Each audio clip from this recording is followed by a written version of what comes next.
শিল্পী আমি আম, আজকে তো অনেক বিষয় নিয়ে কথা বলছি বাচ্চাদের। একটা বিষয় এটা আমার খুব মানে পেট হবি বলা যেতে হুম পারে, হুম সেটা হচ্ছে যে আত্মবিশ্বাস। এবং বাচ্চাদের, কারণ আত্মবিশ্বাসটাতেই তো বাচ্চাদের মানে অনেক তারা প্রস্ফুটিত হয়, তারা বেড়ে ওঠে, তাদের ভিতরে অনেক কিছু তাদের করারও মানে যেই পারদর্শিতাটা সেটা ডেভেলপ করে। তো এই আত্মবিশ্বাসটা কিভাবে বাড়ানো যায় এবং আত্মবিশ্বাসটা কিভাবে ভেঙে যায় প্রথমে হ্যাঁ হ্যাঁ বাচ্চাদের, সেটা নিয়ে যদি একটু কথা হ্যাঁ, বলা হয়। অবশ্যই। এটা খুবই খুবই সত্যি খুব জরুরি, যেটা যেটা তুমি বললে যে প্রস্ফুটিত হয় অথবা বেড়ে ওঠে। ইভেন 40-50 বছরের মানুষও আসে আমার কাছে, দেখা যায় যে তাদের তাদের আত্মবিশ্বাস নেই। ইভেন সামান্য একটা চাকরি ক্ষেত্রে, রিলেশনশিপের ক্ষেত্রে, কোনো কিছুর সাথে ডিল করতে, সিদ্ধান্ত নিতে, সব কিছুতেই তাদের দ্বিধাগ্রস্ত থাকে, সংকুচিত থাকে।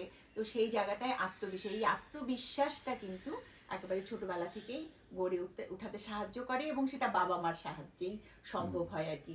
সেটা হলে ভুল করার কারণে ওদের উপরে খুব বেশি কঠোর হওয়া যাবে না। একটা যদি অন্যায় করে ফেলে, একটা ভুল যদি করেই ফেলে, তখন যদি আমরা মহা ক্ষেপে যাই এবং মহা একটা কোনো শাস্তি ওদেরকে দেই, তখন কিন্তু ওদের আত্মবিশ্বাস ভেঙে যেতে পারে। কারণ এরপরে পরবর্তীতে যখন এরা একটা ভুল করবে, তখন কিন্তু ওরা অনেক বেশি ভীতিগ্রস্ত হয়ে যাবে, এবং ওরা এটা এসে আমাদের কাছে শেয়ারও করতে সাহস পাবে না, যে আমি যদি বলি না কোনো মহাপ্রলয় হয়ে যাবে, তার চেয়ে বরঞ্চ চেপেই রাখি।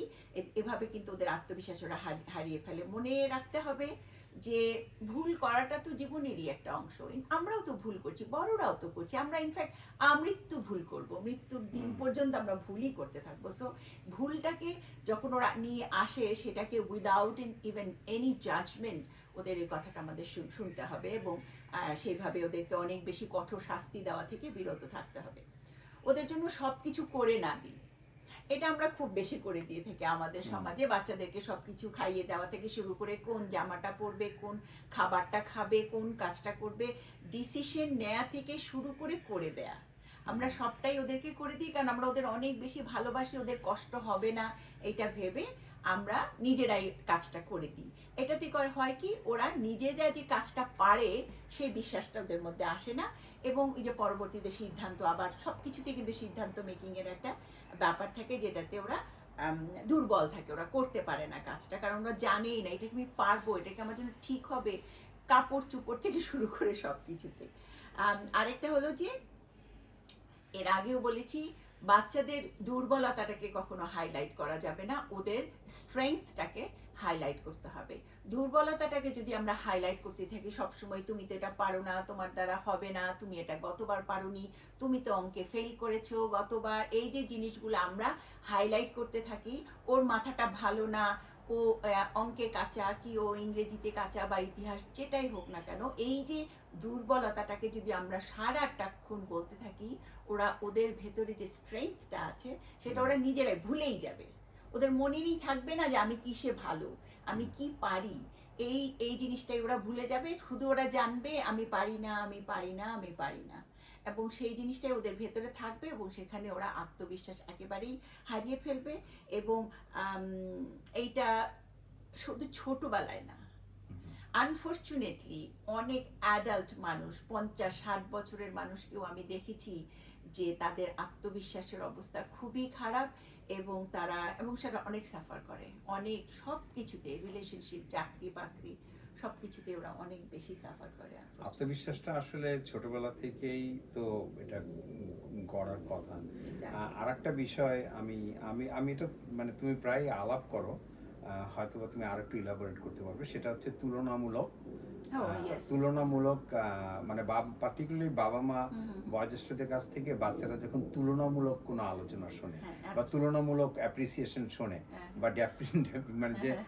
যে ও ও ও এটা ভালো না, ভালো ও ভাই, হ্যাঁ ওর হ্যাঁ। ওর পা ধুয়ে পানি খায়, এরকম মানে এটা অনেক তো সময় আমরা একটু আমাদের দেশে এই এটা ল্যাঙ্গুয়েজ বলা গুলো হয়। তো ইউজ এই করা হয়। এই হ্যাঁ। জিনিসগুলাতে কিন্তু এটাতে এই ধরনের কথাবার্তা ল্যাঙ্গুয়েজে আত্মবিশ্বাসের উপরে কিরকম প্রতিক্রিয়া পড়ে সেটা একটু শুনতে খুব চাই। বেশি, খুব বেশি মেরুদণ্ড ভেঙে দেওয়ার মতো একটা ল্যাঙ্গুয়েজ হুম। আসলে।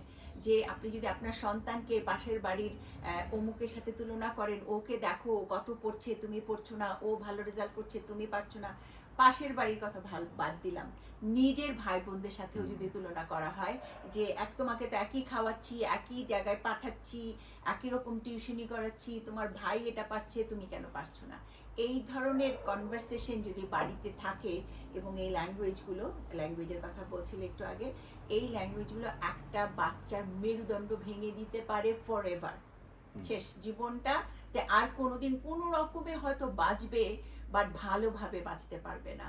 সো প্লিজ এই জায়গাগুলোতে আমাদের অনেক বেশি নজর দিতে হবে যে আমরা আমাদের বাচ্চাদেরকে অন্যের সামনে অপমান করব না, কম্পেয়ার করব না, তারা একটা ভুল করলে সেটাকে মহাপ্রলয়ে বাঁধিয়ে দেব না।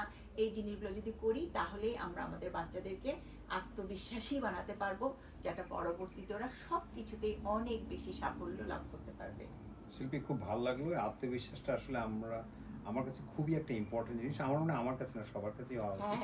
তো আমরা আশা করি বাবা মারা এই বিষয়গুলো নিয়ে একটু ভাববেন এবং এইভাবে কাজ করবেন যেভাবে তুমি সাজেশন দিলে আর কি। অনেক ধন্যবাদ। ধন্যবাদ।